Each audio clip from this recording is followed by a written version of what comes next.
자, 이제 우리 베드로 두 번째 시간 공부하겠습니다.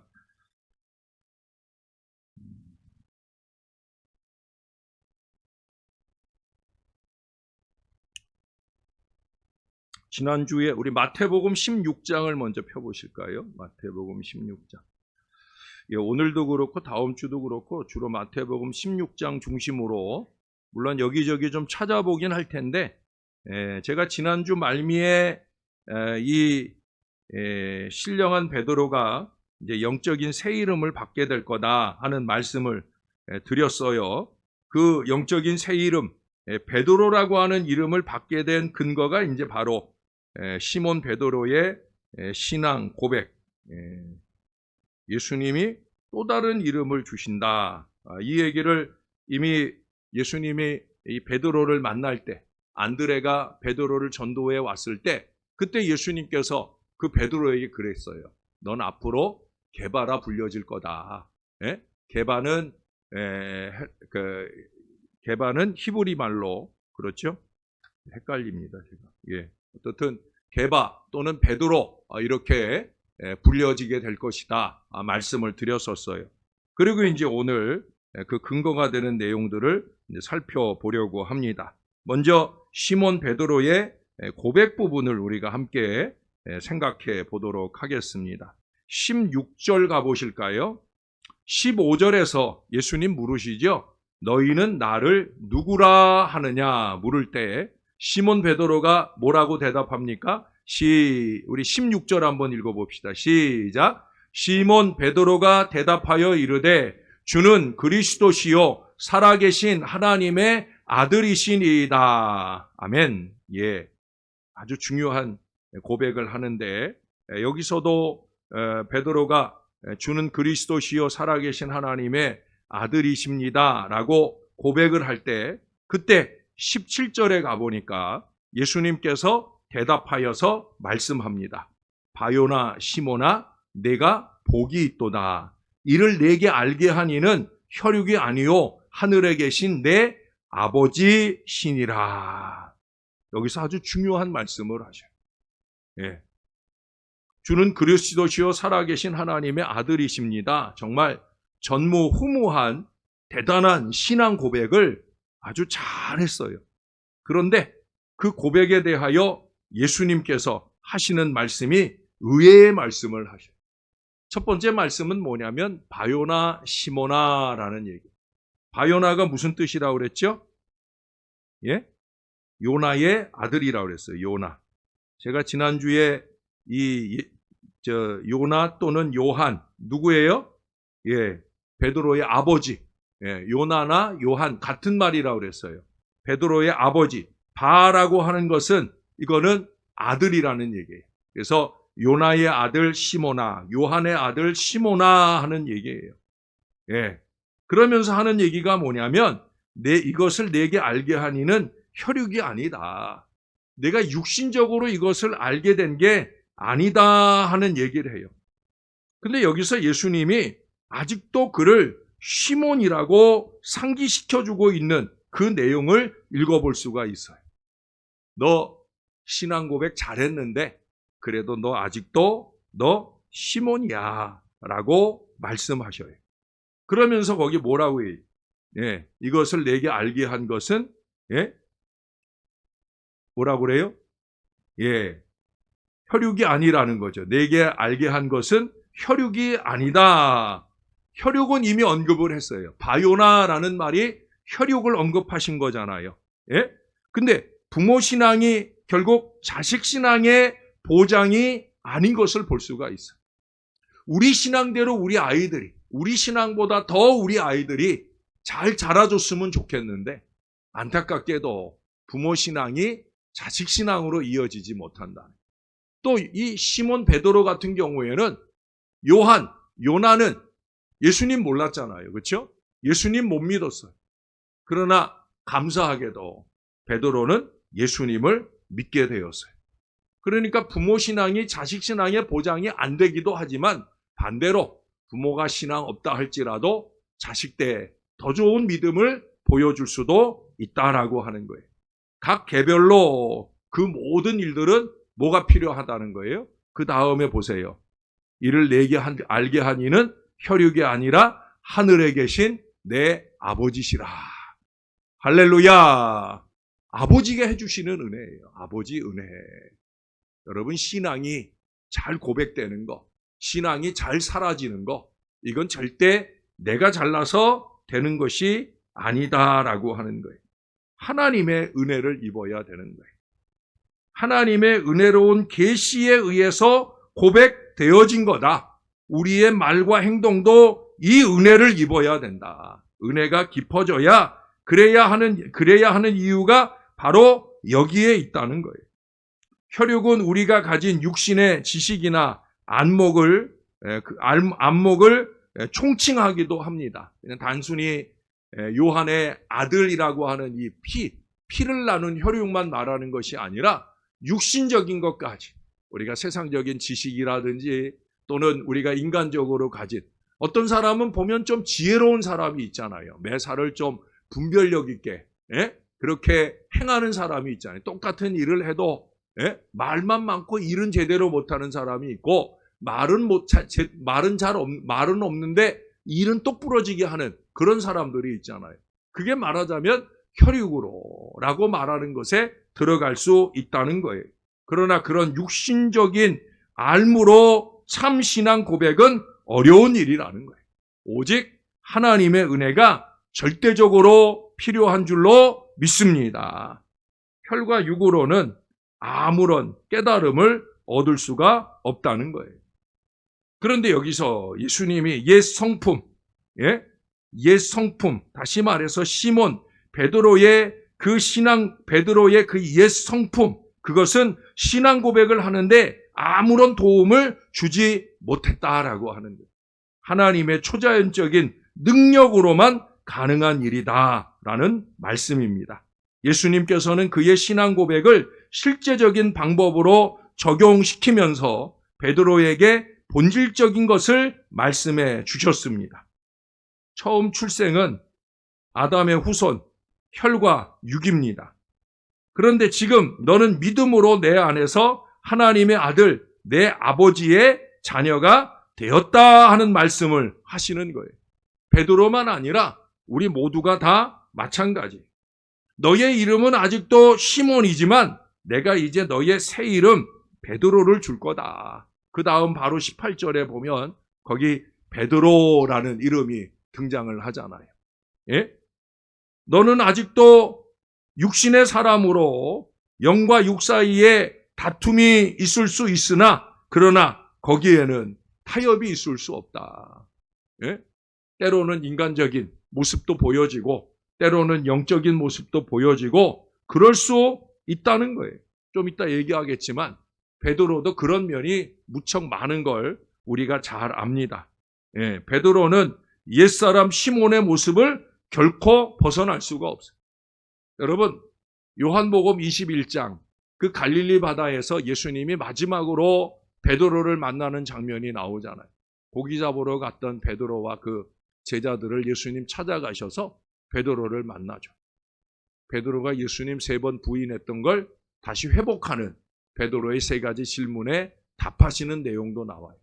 근데 그 마지막 거기에 이르러서도 이제는 내가 내 양을 먹여라 하는 대단한 사명의 말씀을 받는 그 순간까지도 거기 3번에 걸친 베드로를 소개할 때 계속 시몬 베드로라는 그 표현으로 그를 말해주고 있어요. 뭐 우리들도 마찬가지잖아요.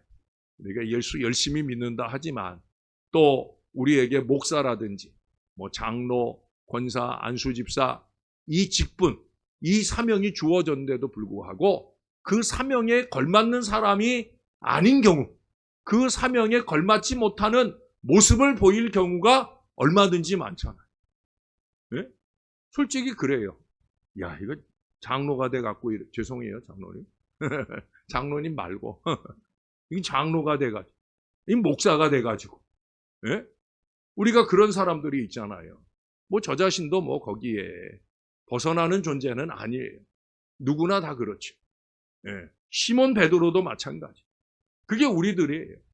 어쩌면 옛 이름 김명준을 가져서 그런지 몰라도 김명준으로서 아니고 목사로서 더 신령함을 보일 수 있어야 되는데 김명준이 더 강한 모습을 보일 때가 있다는 거예요. 예수님이 시몬 베드로에게 계속 이 부분을 깨닫게 해주는 거예요.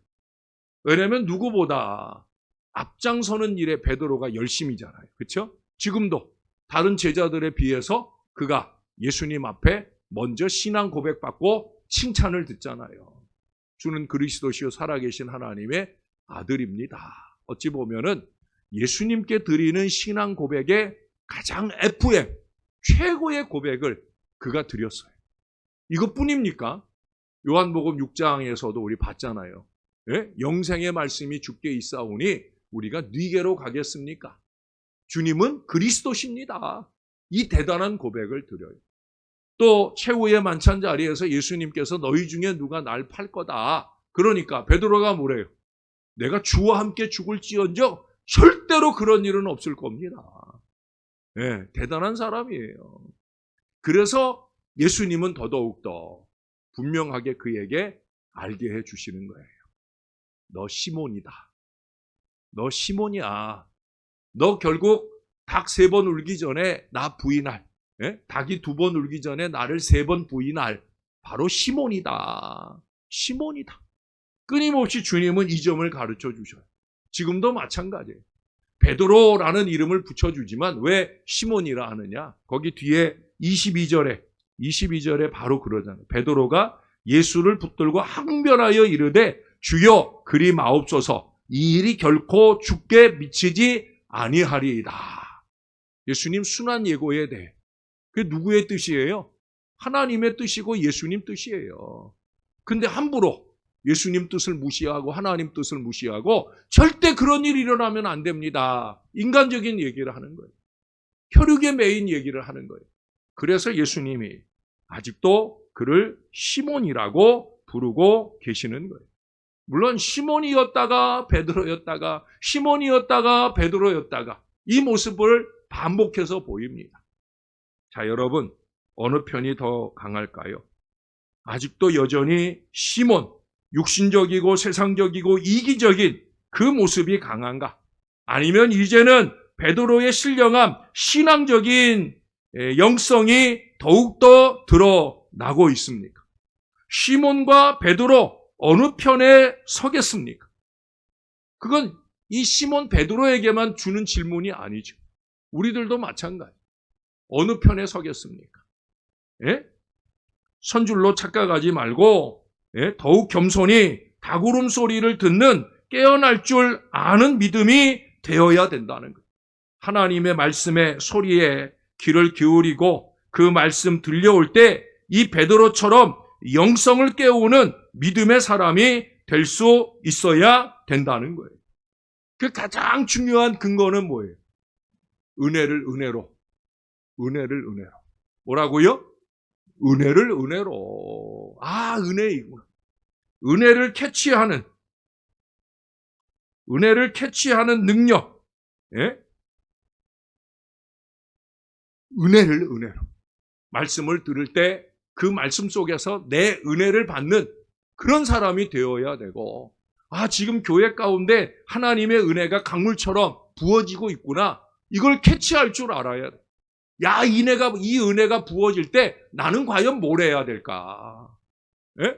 그 마음이 캐치해야 돼. 아, 나는 이 은혜의 흐름에 어떤 존재가 되어야 할까? 그 마음 가지고 임할 수 있는 사람 되어질 때 하나님께서 은혜 위에 은혜를 더하게 되실 줄로 믿습니다. 지금 베드로에게 그런 거예요. 자, 시몬 베드로, 그는 장차 제자와 사도가 되도록 부름을 받았습니다. 중요한 거는 뭐냐면 부름받음이에요. 부름받음. 예. 베드로가 나선 게 아니란 말이에요. 컬링, 부름받았다라고 하는 사실이에요. 마태복음 10장으로 잠깐 갈게요. 거기 완전히 덮지 마시고요. 10장 2절을 가보십시오. 죄송해요. 4장을 먼저 봅시다. 4장 18절. 베드로 부름받는 장면을 한 번 더 보자는 겁니다. 18절부터 한번 볼게요. 갈릴리 해변에 다니시다가 두 형제 곧 베드로라 하는 시몬과 그의 형제 안드레가 바다에 금을 던지는 것을 보시니 그들은 어부라. 19절 20절을 한번 읽어주세요. 시작. 말씀하시되 나를 따라오라. 내가 너희를 사람을 낚는 어부가 되게 하리라 하시니 그들이 곧 그물을 버려두고 예수를 따르니라.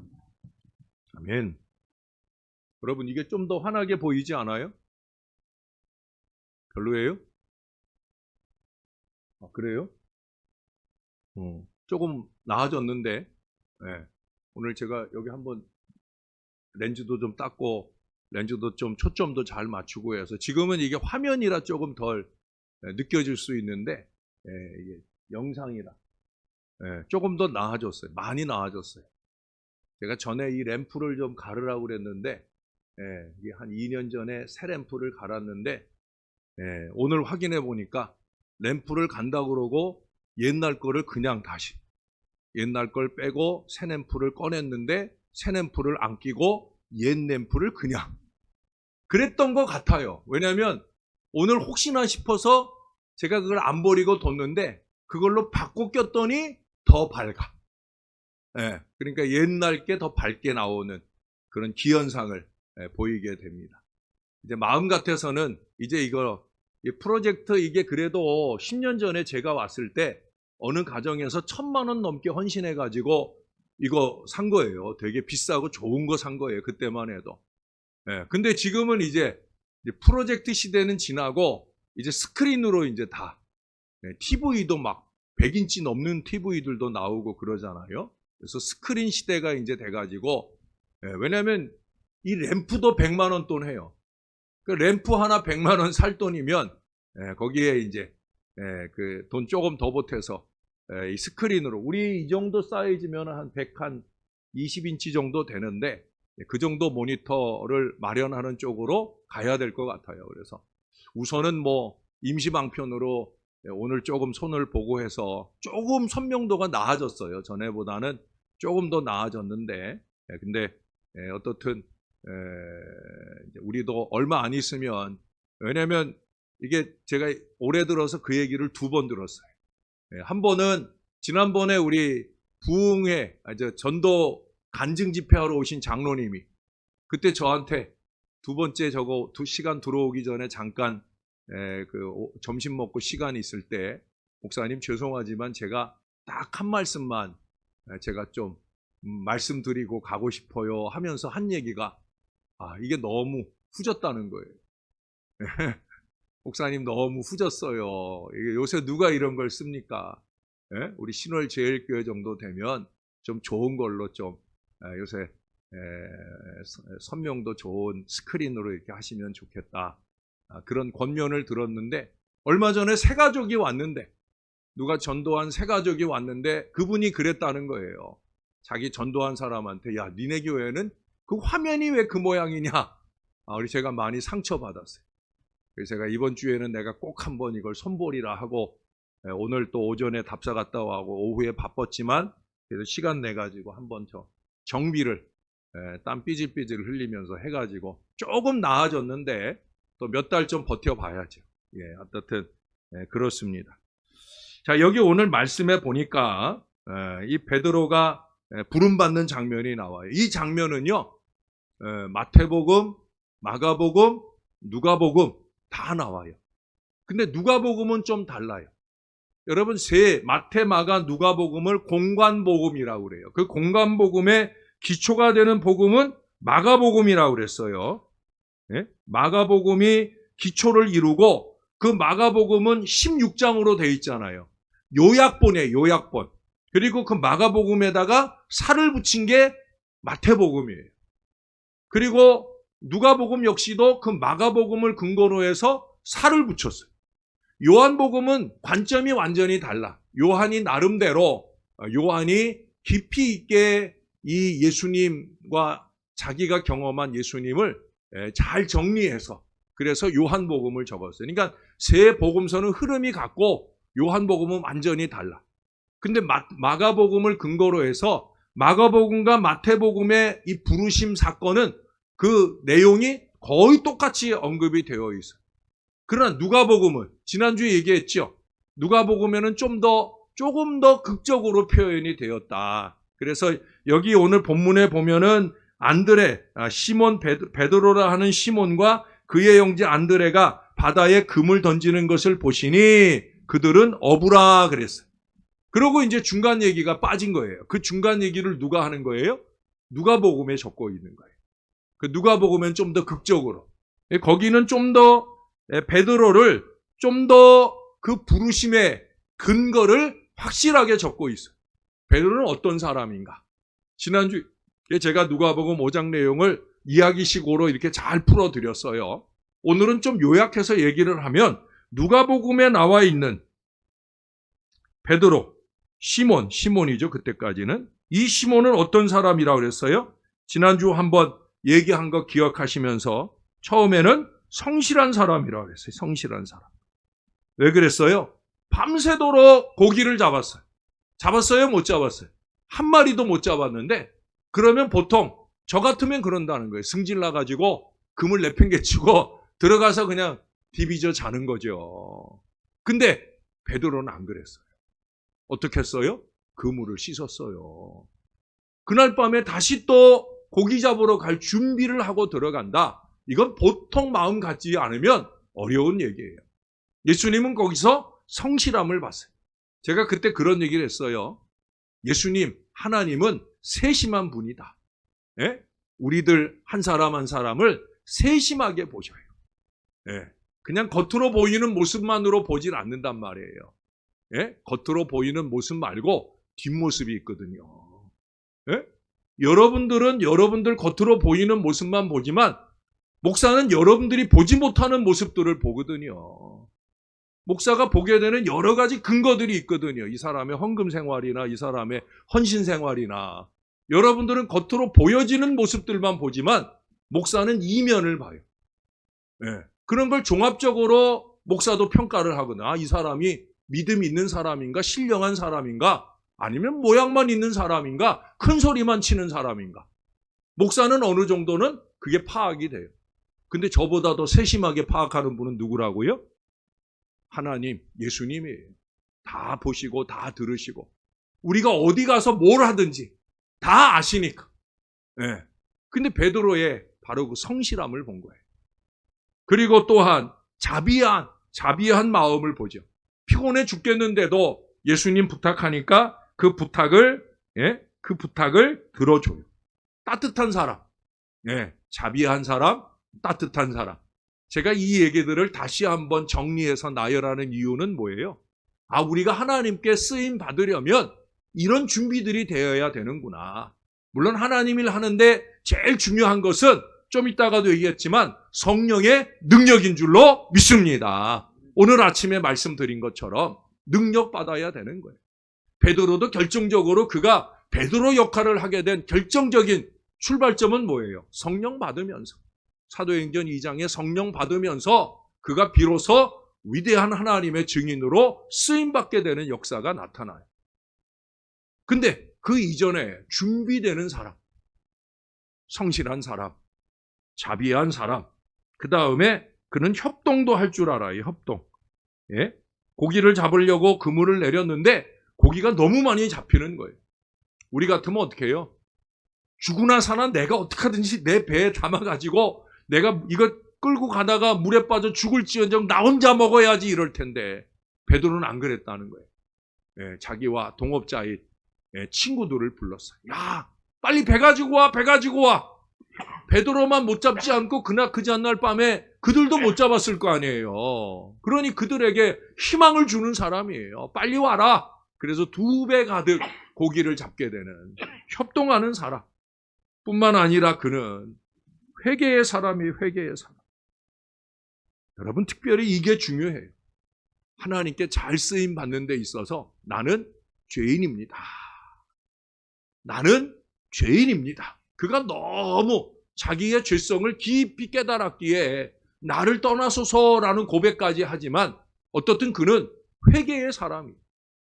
여러분 하나님 일을 하려면 이 죄에 대한 깨달음이 있어야 돼. 또 가룟 유다처럼 깨닫고 끝나면 안 되고 그걸 회개해야 돼. 많은 사람들이 여기까지 안 가. 예. 물론 첫 자리도 못 가. 깨닫지도 않아. 남의 탓하느라고 원망하느라고 깨달을지도 모르고 깨닫는다 해도 회개할 줄을 몰라. 하나님 앞에나 사람들 앞에나 아이고 내가 잘못했습니다.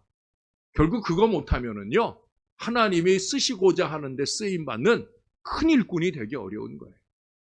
마지막으로 중요한 건 뭐예요? 내가 사람을 낚으리라. 사람을 취하리라. 오늘도 보세요. 예? 너희를 사람을 낚는 어부가 되게 하리라. 그러니까 어떻게 했다고 그래요? 곧이에요. 곧 그물을 버려두고 예수를 따르니라. 여러분 따라해 보십시다. 순종은 곧. 순종은 곧 하지 않으면 못해요. 순종은 곧 해야 돼요. 말씀을 은혜로 받을 때 은혜에 딱 캐치가 되면 그 말씀 따라서 순종하는 거예요. 야, 이건 내가 질 십자가구나. 이 믿음을 가지고 순종할 때 역사가 일어나는 거예요. 그런 12사도 중에 한 사람으로. 그 뒤에 여러분 마태복음 10장으로 가볼까요? 마태복음 10장에 가면은 2절에 예수님 제자들이 나열되는 장면이 나와요. 10장 2절.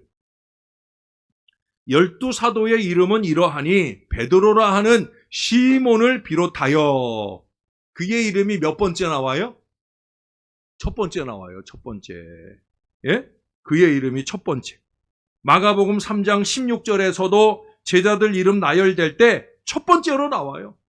누가복음 6장 14절에 제자들 이름 나열될 때 그때도 첫 번째로 나와요. 첫 번째. 예수님도 다른 제자들도 이걸 인정하는 거예요. 예? 자찬이 아니에요. 예? 자찬이 아니라 타천. 예? 내가 나를 먼저 내세우는 게 아니라 예? 톡톡 나서는 게 아니라 뭐예요? 예수님께서 다른 사람들이 그래도 제자들 하면 제일 먼저 누구를 꼽는다고요? 베드로라고 꼽는 거예요. 12제자의 그룹 속에서만 아니라 베드로, 야고보, 요한 특별한 세 사람 언제나 예수님 가는 데마다 구석구석 찾아다녔던 따라다녔던 그 세 사람 중에 또 특별히 누구를 제일 먼저 부른다고요? 베드로를 제일 먼저 불러요. 요한이 자기가 예수님께 사랑받는 제자라 말하고 있지만 그래도 누구 얘기를 먼저 적어요? 베드로. 네? 그가 얼마나 꾸준하게 예수님의 부르심에 합당하게 노력했는지 알 수 있어요. 들쭉날쭉하지 않았다는 거예요. 어떤 땐 잘하고 어떤 땐 못하고. 물론 실수하는 장면들이 많이 있어요. 그러나 적어도 제자들 그룹 가운데 있을 때는 언제나 성실하게 꾸준하게. 예? 제가 여기다 저는 여러분의 여러분의 헌금이나 헌신이나 신령함이나 저는 여러분의 뒤도 어느 정도 압니다만은 우리 예수님, 우리 하나님은 더 잘 아신다는 거예요. 여러분 앞에서만 아니라 뒤도 아름다운 예? 헌금 생활이나 헌신 생활이나 무엇보다 신령한 생활, 예배 생활이나 기도 생활이나 신령한 생활.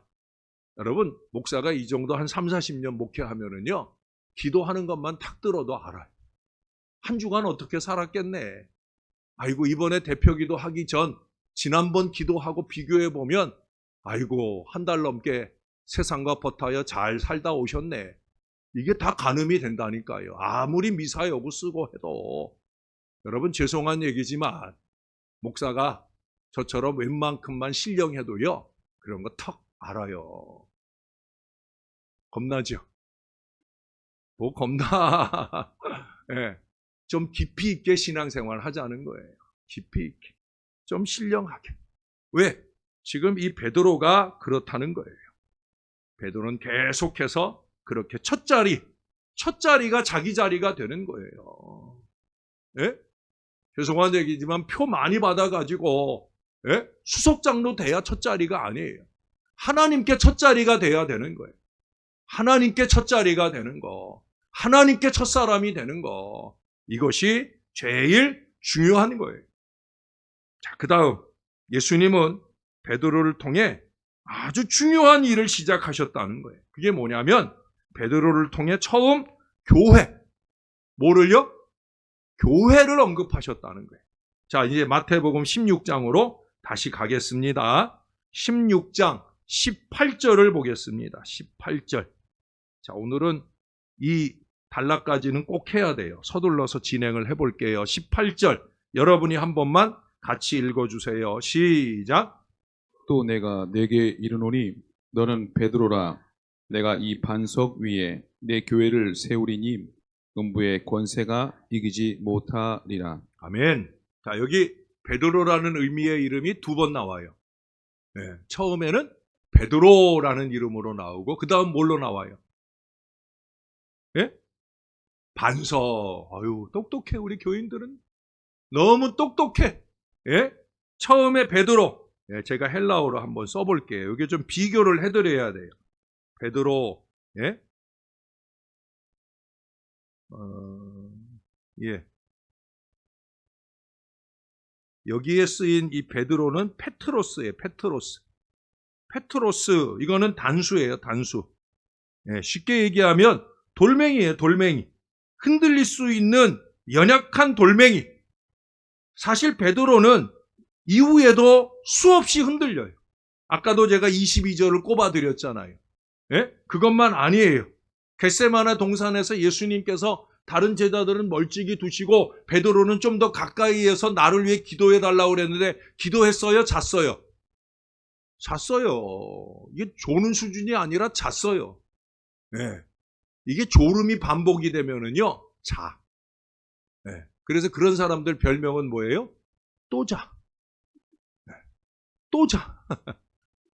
예. 그런 사람 되면 안 돼요. 베드로가 3번 자니까 베드로의 별명이 뭐가 됐어요? 또 자가 됐어요. 그러니까 예수님이 3번째 와가지고 뭐라 그래요?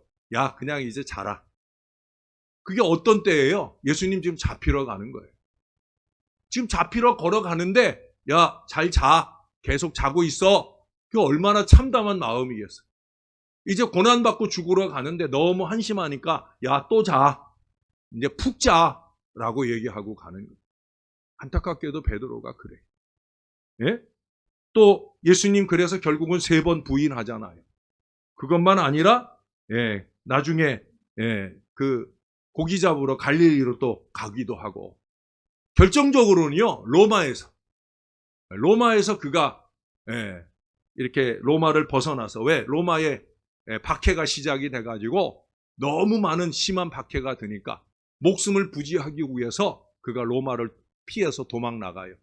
그때 그의 앞에 누가 나타나셔요? 예수님이 나타나셔요.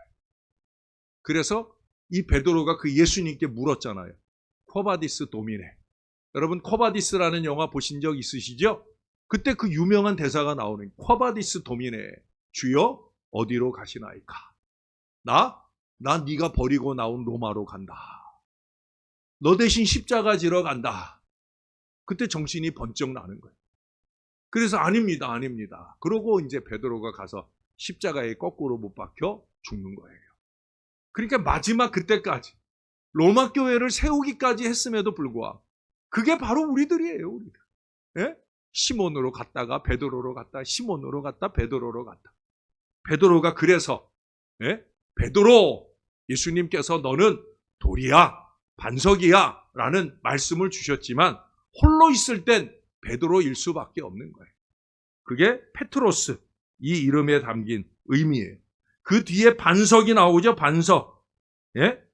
바위더미 반석 흔들림이 없고 요동함이 없고 그야말로 깨끗한 견고한 반석 그런 의미의 이 페트로 이거는 예. 아이고. 페트로 이 말은 뭐냐면 죄송해요. 로가 아니네요. 페트라. 예, 페트라 여러분 한글로 써드릴게요. 이건 복수예요. 복수. 돌 하나 있을 때 아니고 무더기로 있을 때 근데 이것이 단순히 복수적 의미만 갖는 게 아니라 페트라, 그냥 한 반석, 한 판때기. 이 반석이 갖는 의미는 두 가지예요. 예수님을 향한 신앙의 고백. 바로 그 고백이 반석이라는 거예요. 여러분, 모든 교회는 주는 그리스도시요 살아계신 하나님의 아들이십니다. 이 고백 위에 세워지는 줄로 믿습니다. 그게 교회예요. 근데 이 고백만 아니라 이 고백의 대상은 누구예요? 예수 그리스도잖아요. 주는 그리스도 살아계신 하나님의 아들이십니다. 누구를 향하는 말이에요? 예수님을 향한 말이에요. 바로 그 예수님이 반석이에요. 결국 예수님, 반석이신 예수님과 함께 붙어 있는 교회, 이것이 바로 반석이에요. 이 반석 위에 내 교회를 세운다. 바로 그 말씀을 해 주시고 있는 거예요. 그래서 바울도 여기저기에서 이 이 반석이라고 하는 이 표현들을 많이 쓰고 있어요. 제가 그냥 시간 없어서 나열만 할게요. 고린도전서 10장 4절에서도 그 반석은 곧 그리스도라고 고백을 합니다. 그 반석은 신령한 반석 그리스도라고 하는 거예요. 고린도전서 3장 9절부터 11절까지에서 그 11절에 가보면 이 터는 곧 예수 그리스도라고 표현해요. 거기는 반석이라는 표현을 터라고 하는 건 뭐예요? 건물을 짓기 전에 밑에 깔아놓는 반석. 그 위에 이제 건물을 세우잖아요. 바로 그 건물, 그 교회는 교회 그 터는 바로 예수 그리스도라는 거예요. 교회의 특성 가운데 하나는 견고함이에요, 견고함. 예? 지난주에도 얘기했던 것 같아요. 교회는 견고히 서야 합니다. 흔들리는 것은 기둥이 될 수가 없어요. 예, 목회적 비전 위에 바로 서야 되는 거예요. 올해도 우리가 뭐예요? 말씀과 이적으로 믿음과 경배로 이게 올해 우리에게 주신 반석이에요. 오직 이 반석에 집중하고 이 반석 위에서 말씀 생활, 이적 생활, 믿음 생활, 경배 생활 열심히 하면 올 한 해 우리가 하나님이 우리를 통해 이루고자 하시는 놀라운 역사를 보게 될 줄로 믿습니다. 하나님의 뜻에 집중해야 되는 거예요. 여러분, 흔드는 일은 누가 해요? 이 반석 위에 있는 교회를 누가 흔들려고 그래요? 사단이 흔들려고 그러잖아요. 그 뒤에 여러분 23절에 가보세요. 예수께서 돌이키시며 베드로에게 이르시되 사단아 내 뒤로 물러가라. 너는 나를 넘어지게 하는 자로다. 제가 이 본문을 주일에 한번 설교했어요. 한 달여 전에 사순절 기간에 설교했어요. 베드로에게 예수님이 너무 심한 말을 했어요. 사단아, 사단아. 목사가 아마 여러분들 중 누구에게 이 표현으로 말하면 대번에 교회 떠나가든지 목사를 쫓아내려고 난리를 치든지 그러겠죠. 예? 근데 왜 이 얘기를 해요? 예수님을 흔들고 있으니까. 반석이신 예수님을 흔들고 있으니까. 반석인 교회를 흔들려고 하니까. 그런 존재는 뭐예요? 그런 존재는 사탄밖에 없는 거예요. 어느 때든지 그래요. 교회를 흔들고자 하는 사람들은 사탄이에요, 사탄. 예. 왜? 교회는 반석이니까. 에베소서 2장 20절에 보면 너희도 성령 안에서 하나님이 거하실 처소가 되기 위해서 그리스도 예수 안에서 함께 지어져 가느니라. 아까 말씀드렸죠? 반석 대신 그리스도와 함께 반석이 되어져 가는 거예요. 여러분, 예수님께 꼭 붙어서 흔들리지 않는 반석 되시기를 주님의 이름으로 축원합니다. 베드로는 그가 반석이 아니다라는 걸 누구보다 잘 알았어요. 예? 천주교에서는 베드로가 초대교황이고 반석이고 베드로 위에 교회를 세운다 그랬다. 그렇지만 베드로는 그렇게 생각하지 않았다는 거예요. 베드로전서 2장 1절 이하로 쭉 보면은요. 2장 4절에서는 산돌이신 예수님을 말하고 있고요. 6절에서는요. 보배로운 모퉁이 돌이라. 여기 표현을 보면 재밌어요. 산돌이신 예수님 얘기를 했고요. 그것이 그 다음에 뭐라고 표현을 하냐면 보배로운 모퉁이 돌이라는 표현을 써요. 근데 마지막 그 다음 7절에 가서 보면은 뭐라고 표현하냐면 모퉁이의 머릿돌, 할렐루야, 가장 기초가 되는 돌임을 말씀하고 있어요. 비록 한 모퉁이에 있지만 여러분 제 말을 확인하고 싶으시면 오늘 교회 나가가지고 초인종 있는 그 아래쪽에 보면은 모퉁이 돌이 있어요. 거기 모든 건물엔 대부분 모퉁이 돌이 있어요. 그 모퉁이 돌, 예? 그런데 모퉁이 돌이 그냥 모양만, 이 건물은 언제 세워졌습니다, 요것만 보여주는 돌로서 쓰이는 돌도 있지만 예수님은 아니라는 거예요.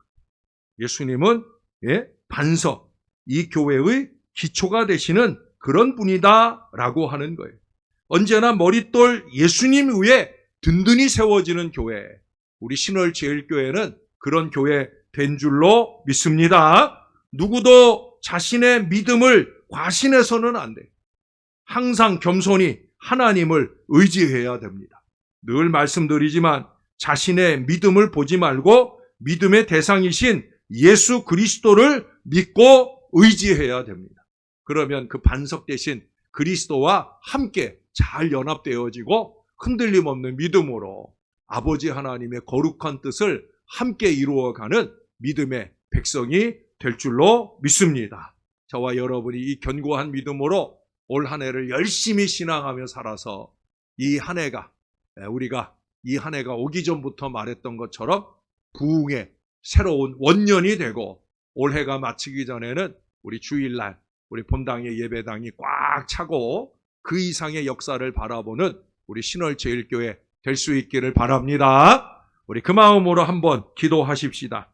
하나님, 저도 어쩔 수 없는 아무개입니다 라고 한번 고백하는 기도를 좀 하십시다. 저는 아무개로 살지 않고 제게 주어진 직분에 합당하게 쓰임받는 신령한 사람 되기를 원하는데 자꾸 인간적인 마음이 찾아들고 마귀적인 마음도 찾아들고 그래서 베드로처럼 자꾸 흔들리고 요동할 때가 많은데 그런 사람 아니고 흔들림 없는 믿음으로 반석 대신 주님 안에 거할 수 있기를 원합니다. 내 이름 석자로 살지 않고 내게 주어진 직분에 합당하게 사는 신령한 사람 되게 해달라고 말씀을 받을 때마다 더 깊은 은혜의 사람이 되게 해달라고. 그래서 나도 견고한 믿음으로 올해 우리 교회 주신 바 표어에 더 충실하게 쓰임받는 하나님 사람 되게 해달라고. 나도 페트로스 말고 페트라로서의 그 반석 같은 믿음의 사람 되게 해달라고. 우리 다 같이 한번 기도하겠습니다. 좋으신 아버지 하나님 은혜를 감사합니다. 베드로를 공부합니다. 우리의 선망의 대상 정말 베드로처럼 되어보기만 해도 좋겠다고 늘 그렇게 소원하며 삽니다. 그런 우리가 혹여라도 베드로처럼 어리석고 무익하게 살고 있는 건 아닌지, 죄악 가운데 살고 있는 건 아닌지, 나태함으로 살고 있는 건 아닌지, 자꾸 쓰러지는 게 당연한 듯 살고 있는 건 아닌지, 하나님 이제 인간 아무개의 모습들은 제하여 주옵소서. 나를 부르신 부름에 합당하게 쓰임받아야 되겠나이다. 목사면 목사로, 장로면 장로로, 안수집사면 안수집사로, 권사면 권사로, 집사면 집사로 어떤 모양으로 부르셨든지 그 부름에 합당하게 쓰임받게 되기를 원하나이다. 우리도 베드로처럼 성실함을 주옵소서. 베드로처럼 따뜻한 마음 주옵소서. 베드로처럼 아버지 하나님 협력하는 마음을 주시고 베드로처럼 회개할 줄 알게 하시고 베드로처럼 순종할 줄 알도록 우리를 붙들어 주셔서 우리도 반석 되신 주님과 함께 주님의 교회를 든든히 세워가는 믿음의 사람들로 쓰임받게 은혜에 더하여 주옵소서. 성령의 새바람, 새 능력 부어주셔서 주님 앞에 아름답게 쓰임받도록 은혜를 더하여 주시옵소서. 주님 참 감사합니다. 아버지 은혜로 사는 저희가 이 수요일 저녁에 하루의 일과 3일 동안의 삶을 뒤로하고 오늘도 예배하러 왔습니다. 주님이 영광 받으시는 우리의 예배가 되며 이 예배 속에서 생성된 우리의 믿음이 반석 대신 주님 안에 다시 한번 견고히 붙을 수 있는 은혜의 진흙이 되게 도와 주시옵소서.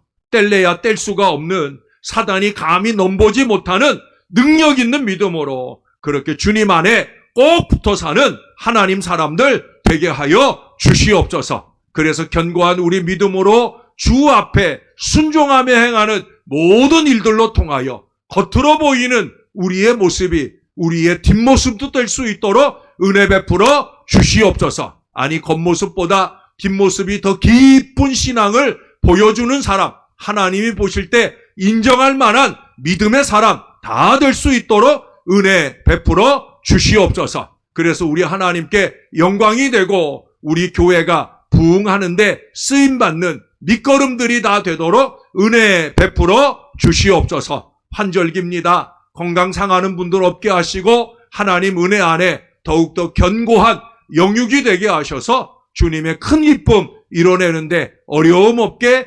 도와주옵소서. 하나님, 새봄과 함께 우리가 꿈꾸고 소원했던 많은 일들이 있사온데 교회적으로나 개인적으로나 다 잘 이루어가는 능력 있는 귀한 역사 우리에게 더딥혀 주시옵소서. 감사합니다. 예수님 이름으로 기도합니다. 아멘.